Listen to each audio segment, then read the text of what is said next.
Pittsburgh, Pennsylvania. Winter, 1947. The fog rolling off the Allegheny River that June morning had the color of old milk, white on the outside, rotten within.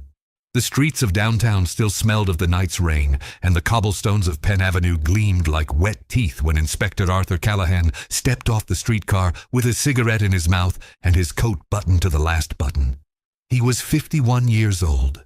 White hair at the temples, large hands that had done physical work before they learned to do careful work, and a thin scar above his left eyebrow that he never explained to anyone.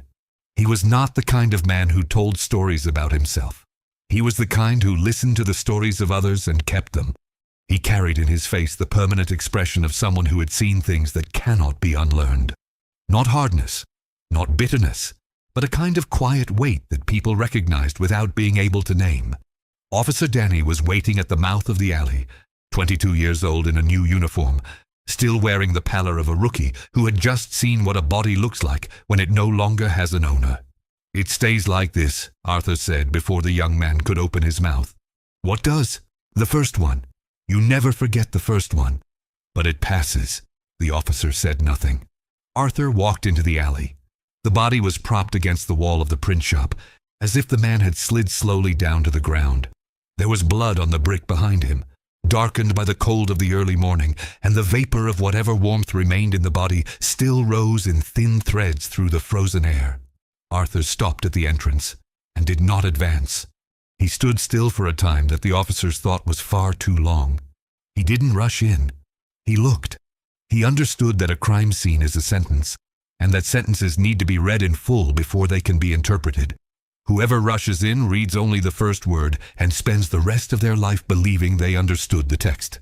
The dead man's name was Oscar Krenner, 43 years old, accountant, married, 2 children, resident of Squirrel Hill. He wore a dark suit and a loosened tie, like someone who had come from a formal engagement but relaxed along the way. His shoes were polished, his hands clean. A man who took care of himself, who left home put together and waited to die put together. There was a knife buried in the left side of his chest, up to the handle. A single blow, precise, angled slightly upward. The specific angle of someone who knows where the heart is and doesn't want to waste the chance. There was no sign of struggle, no scratches, nothing under the fingernails, no torn button, no bruised knuckles. Oscar Krenner had not fought the person who killed him. Either he hadn't had time, or he hadn't expected it. This was not a crime of rage, it was a crime of knowledge. Arthur crouched beside the body and held a silence for a moment. Not one of procedural respect, but the kind of silence that comes before real attention. Then he lit a new cigarette from the ember of the previous one and studied Oscar's hands with the patience of someone reading an important letter. There was black ink under the nail of the right index finger.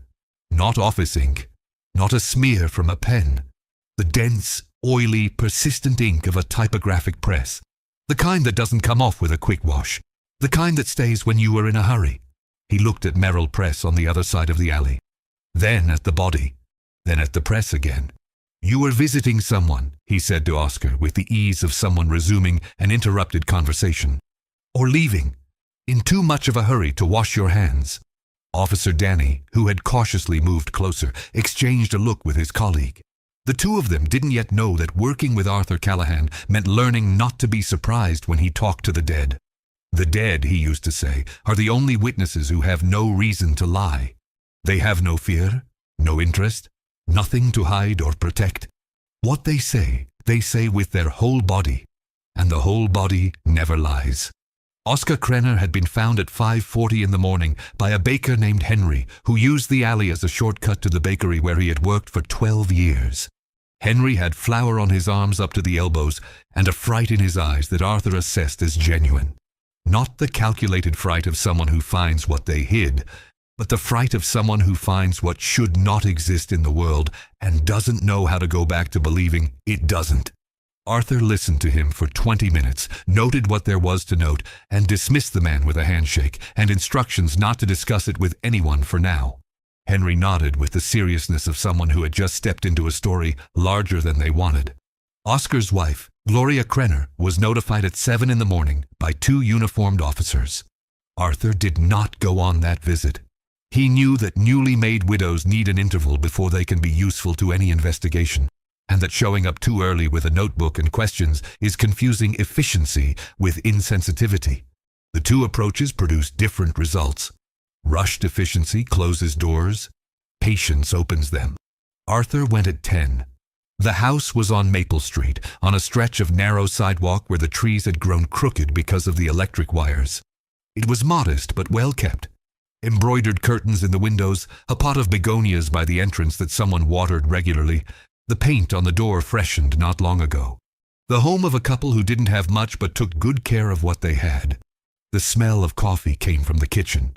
Someone had put it on to brew out of habit before remembering that nothing about that morning was habit. Gloria Krenner sat at the dining table with an untouched cup of coffee in front of her. 50 years old, black hair shot through with white, pinned in a low bun, an apron over her dark dress as if she had started doing something that morning and forgotten halfway through. She had red eyes and hands that wouldn't stay still. They moved over the apron, the edge of the table, the handle of the cup she held without drinking. The kind of woman who had been beautiful and never noticed when she stopped being, because she had been too busy being other things. Mother, wife, keeper of the household. The person who keeps a family's life running while life insists on running. Arthur removed his hat when he entered. He sat when she indicated the chair. He accepted the coffee she offered out of the habit of hospitality without asking if he wanted it. "You don't need to rush," he said, before any question. "We have time." Gloria looked at him with the specific attention of someone who has just heard something unexpected. Then she nodded, slowly, as if the permission not to rush were a relief she hadn't known she could ask for. "Oscar left after dinner," she said, in the voice of someone who had repeated those words many times since morning and still hadn't understood what they truly meant. "He said he had an appointment. Didn't say with whom. It wasn't unusual. He had clients who preferred evening hours, businessmen who only came free after closing time. Had Oscar seemed different lately?" Gloria looked at her cup. She held a silence that Arthur respected completely. He didn't fill it, didn't rush it, didn't lean forward with impatience. He let the silence exist because he knew that sometimes the most important answers need space to come out. "He had been different for about 3 weeks," she said at last. "He'd come home and sit out on the porch in the dark. I'd ask what was wrong, and he'd say it was nothing, just tiredness from work." A pause. But Oscar never sat in the dark. He was a man of lit rooms. He'd walk in the house and turn everything on. The living room, the kitchen, the lamp in the bedroom. He used to say life was too short to spend in the dark. Arthur wrote in his notebook in small letters. The words said, "changed behavior, 3 weeks prior to the crime." But in his head was the image. A man who had wanted light his whole life, sitting in the dark on his own porch. A man who had found something he couldn't illuminate and also couldn't simply close his eyes to. "Do you know Merrill Press?" Gloria raised her eyes. They were his main client. He'd handled their accounting for nearly 10 years. Mr. Raymond Merrill and Oscar got along well. They had lunch together sometimes. It was more than business. It was almost friendship. She paused. Oscar once mentioned the inspector who came to the neighborhood after the Harmon robbery 2 years ago. Said he was the kind of man who listens like he means it. I suppose that was you. Arthur didn't answer, but he remembered the Harmon case. And he remembered a man in a dark coat standing on the sidewalk, watching the officers work with the quiet attention of someone who understood that what was happening mattered. He hadn't known the name then. Arthur put the cigarette between his teeth without lighting it. He looked at the pot of begonias that someone had brought to the living room table that morning. Probably a neighbor, because that's what neighbors do. They bring flowers as if flowers help, as if the beauty of a plant could fill the space of what has been torn away. Do you have his work papers? Notebooks? Folders? Anything he brought home? There's a folder in the study. He sometimes worked at night when the children were already asleep and the house was quiet. The study was a small room at the back with a dark wood desk, a shelf of technical books, and a window that looked out onto the yard. There was an old smell of tobacco in the air. Oscar had smoked a pipe while he worked, according to Gloria, and the smell stayed in the walls after he stopped years ago on the doctor's orders. The folder held 7 documents. 6 were routine. Monthly balance sheets, supplier invoices, the print shop's payroll. The seventh was a loose sheet, written by hand in the small slanted script of an accountant, with 2 columns of numbers and no heading, no identification, no date. Arthur stared at that sheet for a long time. Then he folded it carefully and placed it in the inner pocket of his coat, close to his chest, with the care of someone who knows they are keeping something that needs protecting. Not from the cold, from other things. On the way out, Gloria walked him to the door. She stood in the doorway with the apron still on her dress and her hands crossed in front of her, looking at the street as though she expected to see Oscar turn the corner at any moment with the quick step of someone running late for lunch. "Are you going to find out who did it?" she asked. There was no pleading in her voice. It was a direct question, the kind that expects a direct answer. Arthur put on his hat. Yes, he said it without hesitation. Not because he was certain. He wasn't yet. He said it because there was a weight in her question that deserved an answer to match, and because 20 years of work had taught him that the only promise an investigator can make with integrity is the promise not to stop. He walked down the front steps and left with the sheet of numbers warming against his chest. Merrill Press was on Liberty Avenue, behind a white tiled facade with gold letters above the door that caught the light even on a cloudy day. It was the kind of establishment that has existed for decades and takes pride in looking solid, the solidity of businesses that touch many things and that many people need. It printed neighborhood papers, trade association newsletters, forms, posters for church socials and election campaigns. Anyone who needed printed matter in Pittsburgh had at some point walked through the door of Merrill Press. The owner, Raymond Merrill, received Arthur at 11 in the morning with the punctuality of someone who had prepared for the visit. 62 years old, round stomach on a man who lunched well and didn't refuse dessert, a well-trimmed mustache, a handshake that was too firm, the kind of firmness that is learned, not born with. There was coffee on the table when Arthur walked in, 2 cups as if Merrill had known the inspector was coming and had calculated the time. Arthur noted the calculation. He said nothing. "A tragedy," said Merrill, shaking his head with adequate gravity. "Oscar was a good man. Serious, punctual, honest as they come. Almost 10 years working with me and never a problem, never a doubt, never a number out of place." A pause. Who would do something like that to a man like him? "We're still working through it." Arthur drank the coffee without complimenting it. "Do you know why he would have been in the alley beside your press at 3 in the morning?" The pause lasted half a second. Arthur counted every fraction. "I have absolutely no idea. The press closes at 8. Does anyone stay after 8? Only when there's an urgent print deadline. But there was nothing like that scheduled for yesterday. Can I check with your staff?" "Of course." Merrill stood with an eagerness that was too large to be natural. "Let me get Ned, the foreman." While Merrill went out through the side door, Arthur stood and looked around the office with the calm of someone who has time. Tidy desk, papers in order, nothing out of place. Shelves with annual binders. A window looking onto the street. And on the wall between 2 commercial association plaques, a framed photograph. He moved closer. Merrill younger in a light summer suit, beside a man Arthur didn't immediately recognize. Tall, thin, sharp chin, the kind of face that always seemed to be calculating something. The 2 of them in front of an elegant building, smiling the smile of men who have just closed a deal that suited them both.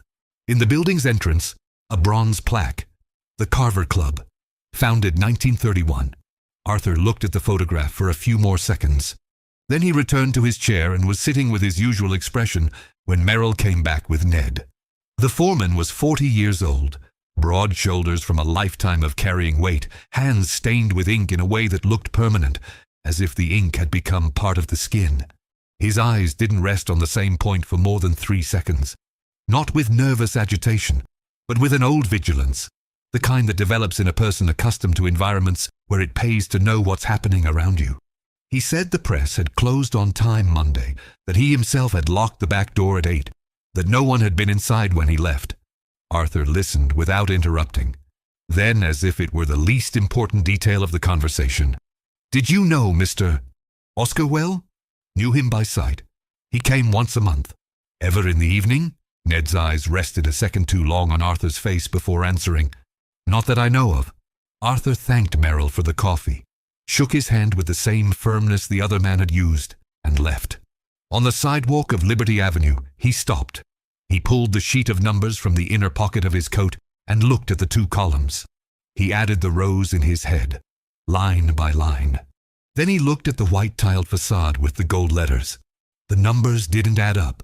There was a systematic difference between what came in and what the record showed. Not the random error of incompetence, but the regular and deliberate difference of intention. And Oscar Krepp, who was honest as they come according to Merrill himself, had noticed it, and had spent 3 weeks sitting in the dark on his porch. Arthur tucked the sheet back into his pocket, close to his chest, and went walking. There was in that city in the winter of 1947 a specific quality of cold that anyone who knows Pittsburgh recognizes. Not the dry cold of the plains, not the damp cold of the coast, but a cold that comes up from the rivers, that rises through the streets as fog, that gets inside a coat and doesn't leave. Arthur had learned to work inside that cold, to think inside it, to let the physical discomfort keep his mind awake when exhaustion tried to close the doors. He spent the next 2 days on work that most people would call tedious, and he called necessary: tracking. Tracking the finances of Merrill Press over the past 3 years through commercial records at the courthouse, trade associations, invoices filed with the city, talking to paper and ink suppliers, listening to typesetters at other print shops who knew the trade, building the picture before reaching conclusions.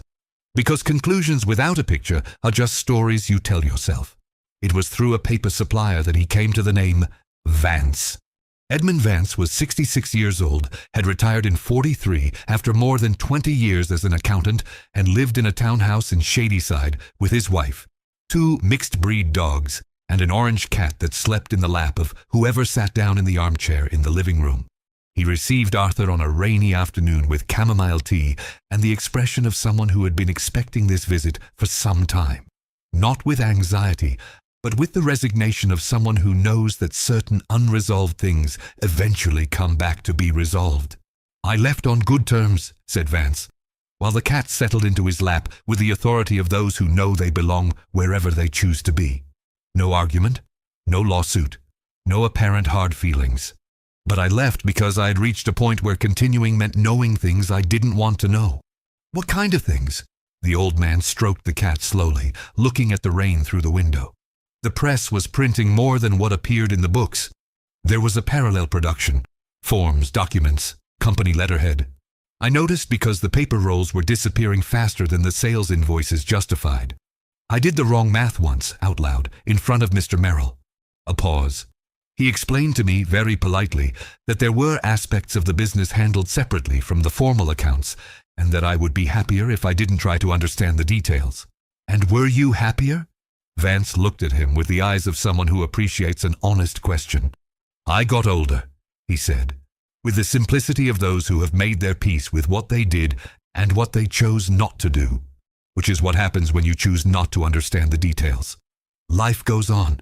You get older, and every now and then, on a rainy afternoon, someone knocks on your door. Arthur left with the tea in his stomach and an architecture in his head that was beginning to take shape. Merrill Press was printing false documents, commercial forms, company letterhead, perhaps deeds of sale, perhaps notarized contracts. In the post-war years, there was growing demand for that kind of service. People rebuilding lives under new identities, companies needing documentary ballast that didn't exist, businesses that needed the appearance of legitimacy to operate.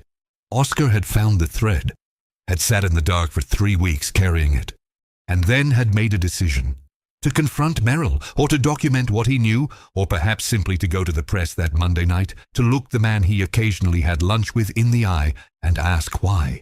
Any of the 3 was a sentence for whoever was on the other side. What Arthur still didn't know was who had gone into the alley with the knife. Raymond Merrill was a 62-year-old man with a round stomach. He didn't seem the type to grip his own blade. But there was another name that Arthur had filed away 3 days earlier, held like a letter that hadn't yet come time to open. The Carver Club. Arthur spent an entire morning in the archives of the county records office and the public registers of civic associations. The Carver Club had been founded in 1931 in a rented building on Grant Street. an association of businessmen and professionals, a monthly dinner, a card table on Fridays, the kind of place where agreements were made that couldn't be made in an office. Nothing illegal in the club's existence. Much of what happened inside it, Arthur suspected, was a different conversation. On the list of founding members, Raymond Merrill, and beside it, on the same registration line, co-founder, a name Arthur recognized immediately, because it was the kind of name that appeared in the newspapers often enough to stick in the memory even of someone who didn't follow the society columns. Attorney Edwin Carver. Lawyer, 58 years old, office at Market Square with a bronze nameplate larger than most, clients that included the biggest names in Pittsburgh commerce, the kind of reputation built over decades of appearing in the right places beside the right people. Member of 3 associations, patron of a library, a standing guest at Chamber of Commerce events. The kind of man Pittsburgh respected without questioning, because to question him would also be to question everything he represented, and that would be too uncomfortable for a city that preferred its polished veneer. Arthur went to the courthouse. In the property transfer records for the past 5 years, Edwin Carver's name appeared as legal representative in 17 real estate transactions. In 12 of them, the contracts had been printed by Merrill Press. The establishment stamp was on the back of the archived documents, as was the practice of the era for traceability. In 4 of those transactions, the selling companies did not exist in the county business registry. Names without substance, addresses that were vacant lots, shareholders who were names of people dead for years. Arthur sat in the courthouse records room for a long time, with the pile of documents on the table and an unlit cigarette between his fingers, assembling. Not the proof yet, the shape of it, the anatomy of how it worked. Merrill printed the documents. Edwin Carver, with the weight of his name, his office, his reputation built over decades, authenticated the transactions. Shell companies sold properties that had been obtained in ways that wouldn't survive scrutiny. Suspicious foreclosures, manipulated probates, inheritances belonging to people who had no heirs with a lawyer to contest them. The money came out clean on the other side, with courthouse stamps and a respected attorney's signature. Merrill was the hand of the scheme. Edwin Carver was the mind. And Oscar Krenner, doing the routine bookkeeping for the press, had found the thread that led to the mind, not just to the hand. Arthur walked out of the courthouse with the light afternoon rain on his coat. He stopped on the sidewalk of Market Square and looked across at Edwin Carver's office on the 3rd floor of a corner building, high windows facing the river, a light on that was visible even during the day. A man working. A man who that morning had woken up, had coffee, said good morning to his secretary, sat in the leather chair behind the mahogany desk, and continued his life as if Oscar Krenner were a closed matter. Arthur lit his cigarette, drew a long pull, and held the smoke in his lungs for a moment before releasing it. There was a 3rd man in that alley in the early morning hours, and Arthur needed to find him before that man finished calculating that it was time to leave the city. The solution came from where real solutions usually come, from a small detail that almost no one would have noticed, that had been in the forensic report since the first day. Arthur had read the report 3 times. On the 3rd reading, a line he had set aside came back with different weight. On the sole of Oscar's right shoe, there was a residue of dark blue ink, different from the black ink beneath his nail. Blue ink. The specific kind used in stamp pads.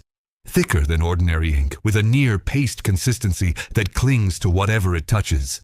Oscar had stepped in stamp pad ink before entering the alley. He had stepped inside the press. Arthur went back to Merrill Press the next day without warning through the alley entrance. He reached the back door that opened into the composition room. The padlock was closed, but on the lower edge of the doorframe there was a smear of blue ink, the kind left when a sole touches the wood on the way out, when someone is in too much of a hurry to notice. Oscar had not arrived at the alley from the street. He had come out of the press, through the back door. He was on his way out when someone was waiting for him on the other side. Someone who knew he would be coming out that way, at that hour. Arthur went to find Ned without passing through Merrill's office. He went straight in through the front, asked the clerk to take him to the composition room, and arrived before any warning could be given. Ned was alone, adjusting lead type in a long tray, hands black with ink up to the wrists, face bent over the work. The sound of metal type was the only sound in the room. That steady click-click of lead against lead that had been the background music of decades of work. Arthur pulled a three-legged stool from against the wall, sat beside the workbench, and looked at Ned's work for a moment without saying anything. He let the silence settle. He let the man feel the presence before hearing it. "You were here Monday night," he said finally, without the inflection of a question. It wasn't a question. It was a statement waiting for confirmation. Ned's hands didn't stop, but his shoulders rose half an inch. That involuntary movement a body makes when it absorbs an impact the face is still trying to conceal. "I said I wasn't. I know what you said." Arthur took the cigarette from his pocket and didn't light it. He turned it between his fingers. "There's blue stamp ink on the back door frame. The same ink that was on the sole of Oscar's shoe. He didn't come to the alley from the street. He came out the back door. Someone knew he would be coming out that way at that hour. That someone was either inside the press or was told by someone who was inside." The click of the lead type stopped. Ned sat with his hands over the tray, staring at the grey metal, motionless, and Arthur stayed quiet. He had learned early that silence has weight, and that someone carrying guilt cannot bear that weight for long. Not the guilt of the one who killed, but the guilt of the one who, without meaning to, or meaning to without fully understanding, opened the door for someone to die. The silence lasted 43 seconds. Arthur counted. "I didn't kill anyone," Ned said. His voice was low, nearly without volume, as if he needed to hear the words himself to confirm they were true. "I know. Mr. Merrill asked me to call when Mr. Oscar was leaving, said he'd be waiting outside to talk to him, that there was a business misunderstanding that needed sorting out before it went any further. And you called. Called from the press phone. At 2:40 in the morning." The voice carried the weight of something that had been lodged inside since Monday and was beginning to corrode. "Mr. Oscar was going out the back door when I called. I saw him leave. He didn't even look at me. He had his head down, briefcase under his arm, like someone leaving while thinking about something else." A pause. "I never thought that. Who did you call? Mr. Merrill?" Ned hesitated. 2 seconds, that mattered. "I called the number he gave me a few days before. He said he'd be using a different number that night, that his home phone was having trouble. It was a number I'd never seen before, or since. Do you have that number?"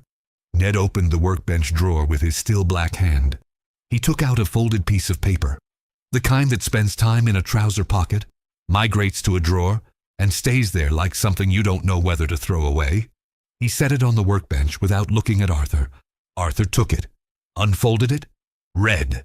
Then he reached into the inner pocket of his coat and took out the list of Carver Club members he had copied by hand at the courthouse 2 days before. The list he had carried alongside Oscar's sheet of numbers close to his chest, as if he sensed the 2 pieces of paper would one day need to meet.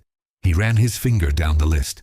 The number was there, next to the name of a man called Stephen Payne, 40 years old, ex-military with a discharge in 44 for reasons the service record described as disciplinary. No registered occupation in the 3 years that followed. Member of the Carver Club since 41. Introduced, according to the admission record, by Edwin Carver himself, the kind of man who exists in the orbit of the powerful as a silent tool, the kind who has no name in the transactions, who doesn't appear in the documents, who exists only as a solution to the problems that men of standing cannot solve with their own name. Arthur knew that profile by heart. He had encountered versions of it in other cases, other crimes, other cities. They were always similar. The discharged soldier who finds use for the skills the military gave him. The man who learned to regard violence as technique before he understood it as morality. He folded the 2 papers together and put them in his pocket. "You are not going to leave the city," he said to Ned, standing. "And if Mr. Merrill or anyone connected to him tries to contact you, you don't answer." A pause. "Do you understand what's at stake here?" Ned raised his face for the first time since the conversation had begun. He had the eyes of someone who was seeing clearly, perhaps for the first time, the full size of the thing in which he had placed his ink-stained hands. "I understand," he said. Arthur left. On the sidewalk of Liberty Avenue, he paused a moment looking at the white-tiled facade. Then he looked at the alley beside it. Then up at the building, where the window of Merrill's office faced the street. Someone was looking down from up there. Arthur didn't look away. He stood on the sidewalk for the time it took to make clear that he knew he was being watched, and that it changed nothing. Then he put on his hat and left. Stephen Payne was located 2 days later. It hadn't been difficult.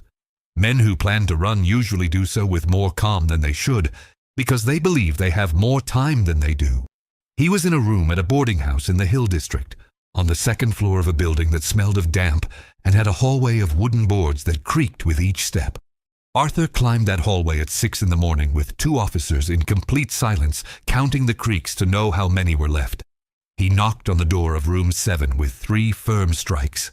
Silence. He knocked again. "Police! Open the door!" The sound of footsteps inside. Then silence again. The silence of someone calculating whether there was another way out. There wasn't. The room's window looked out onto an enclosed courtyard 3 meters below with wet cobblestones. The door opened. Stephen Payne looked exactly as Arthur had anticipated. 40 years old that looked like 50. Shoulders that still held a military posture despite the years. Eyes that assessed the room before they assessed the people in it. He was fully dressed, which meant he had slept dressed or had been awake very early. In the corner of the room, a leather bag already packed and shut. On the table, a bus ticket to New York City. Departure that afternoon. "Let's sit down," Arthur said. It was not a request. Payne sat. He looked at Arthur the way men trained to read threats look at everything. Measuring, calculating, deciding. A full minute passed in which neither spoke. Outside, a streetcar rattled over the cobblestones. Inside, just the 2 of them and the leather bag in the corner that hadn't been packed for a weekend trip. "You've got something?" Payne said finally. Not a question. "I've got everything," Arthur said. The knife had been thrown into the Allegheny River.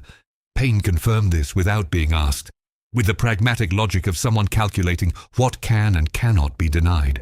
But the coat he had worn the night of the crime was folded at the bottom of the bag, under 2 shirts and a pair of boots. And in the inner lining of the coat, in a fold the washing hadn't reached, there was a small bloodstain. The kind that appears when the blade is withdrawn quickly and the arm holding it is too close to what it has pierced. The forensic report confirmed Oscar Krenner's blood type. Stephen Payne confessed in 3 hours. Not from remorse, from cold calculation, the same way he had done everything else. He understood that with that evidence, negotiating was far more intelligent than denying. He spoke in the flat tone of someone reporting a technical procedure, without dramatic pauses, without asking for understanding. He confirmed he had been hired by Edwin Carver, not by Raymond Merrill. Merrill had only arranged for Ned to give the signal, the notification that Oscar was leaving, probably without knowing exactly what would follow, or knowing and choosing not to know, which is the most convenient way to take part in a crime, the way that allows a man to keep looking at himself in the mirror in the morning. He confirmed he had waited in the alley since midnight. 2 hours and 40 minutes standing in the cold, back against the press wall, in the dark. When Oscar came out the back door and turned the corner of the alley toward the street, Payne came from behind. Oscar didn't hear the footsteps. The wind coming off the river covered the sound at that hour. There was no warning. There was no word. A single movement, quick and precise. The movement of someone who had trained for this. Oscar Krenner died without understanding what had happened. That part Arthur did not write in his notebook. He held it in silence, staring at the boarding house room wall, long enough for Payne to notice that there was something in that man that was not merely procedure. "You are going to sign the confession," Arthur said. "I will," Payne answered. "And you are going to include the name of Edwin Carver." A pause. "I will." Edwin Carver was arrested the following week, on a Thursday morning, with a thin winter sun coming in low through the windows of Market Square. He walked out of his office with his hands in front of him, in a suit and tie, with the expression of someone surprised not by the existence of the crime. He knew well enough about the crime, but by the possibility that the consequences could, in fact, cross the walls he had spent his life building. As the officers walked him down the stairs, he paused for one moment and looked back at Arthur with the composed expression of a man who had always controlled every room he entered. "You understand this changes nothing," Carver said. "Men like me don't disappear." Arthur looked at him. "Oscar Krenner wasn't a man like you," he said, "and he's the one people will remember." Carver said nothing more. He walked out into the thin winter sun, and got into the police car without being pushed. He was a man who had believed, with the conviction of someone who has never been caught, that he had built those walls high enough. A respected name, connections in the right places, decades of favors traded with the people who decide what gets investigated and what gets left alone. He had calculated everything with the cold precision of someone who uses the law as a tool. Whoever knows it from the inside knows where it bends, where it breaks, where it can be used to protect rather than punish. He had miscalculated on an accountant who sat in the dark on his porch because he couldn't simply let it go. Raymond Merrill was charged as an accessory. His lawyer, in an irony no novelist would have had the nerve to invent, was a partner in Edwin Carver's firm and had to be replaced urgently. Merrill arrived at his second attorney, already prepared to cooperate with everything he knew, with the urgency of someone who finally understands the real weight of what they have waded into. The trial lasted 2 years.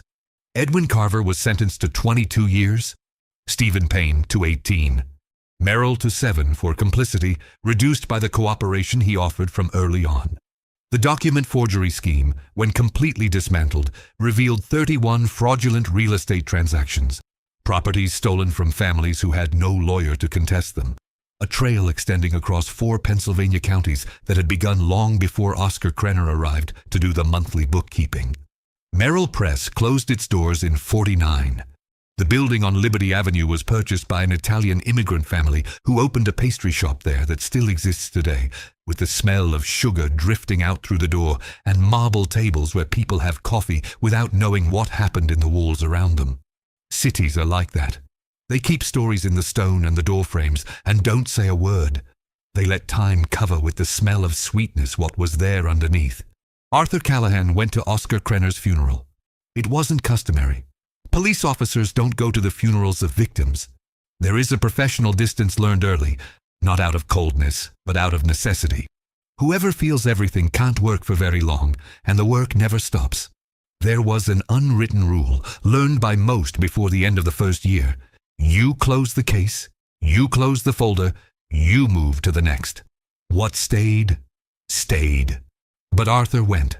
He stood at the back of the cemetery, far from the wreaths and the eulogies, leaning against an old cypress with his coat buttoned to the last button and the unlit cigarette in his mouth. He watched Gloria Krenner in black, not the protocol black, the black of someone who hadn't thought about what to wear because there were too many other things to think about. She stood throughout the service with both hands gripping a small purse, without crying, with the rigidity of someone who had learned long ago that tears are a luxury left for when there are no more witnesses. He watched the 2 teenage sons beside her, in suits that didn't fit quite right, with that specific stillness of young men who don't yet know what to do with their bodies when their bodies don't know what to feel. The older one had Oscar's jaw. Arthur noticed it from a distance and looked away. He watched the casket being lowered with that slow, inevitable mechanics that cemeteries have, as if time moved differently there. Heavier, more visible, less disguised by the speed of the life that goes on.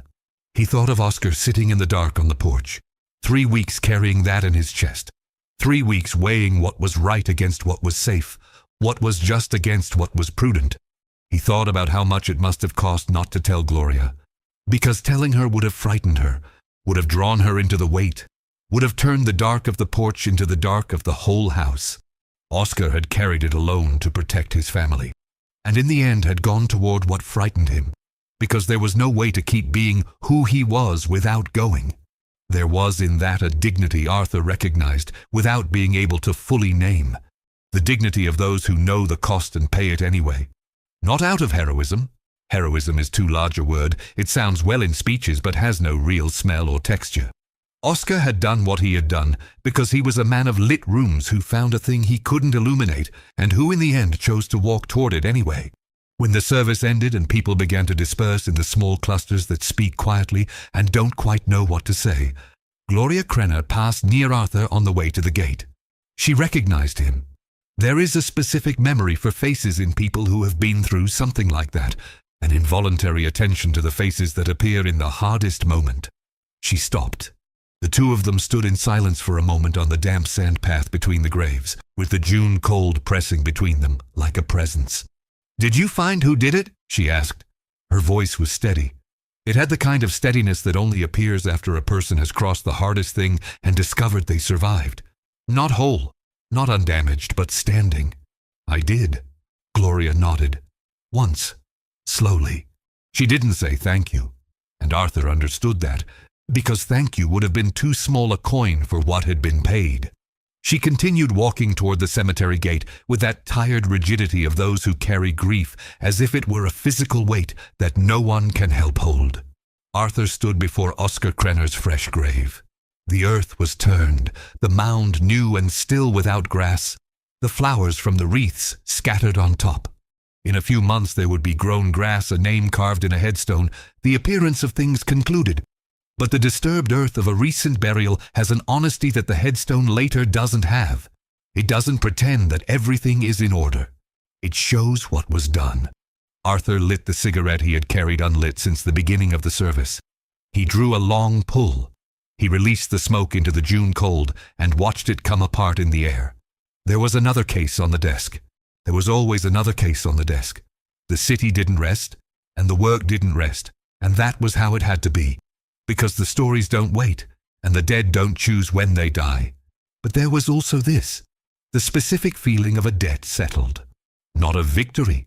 Victory would be the wrong word, because victory implies someone won, and nobody won when a story ended like this. But the sense that an obligation had been honored. That a man who had chosen what was right had found, at least in this, someone else who also chose what was right.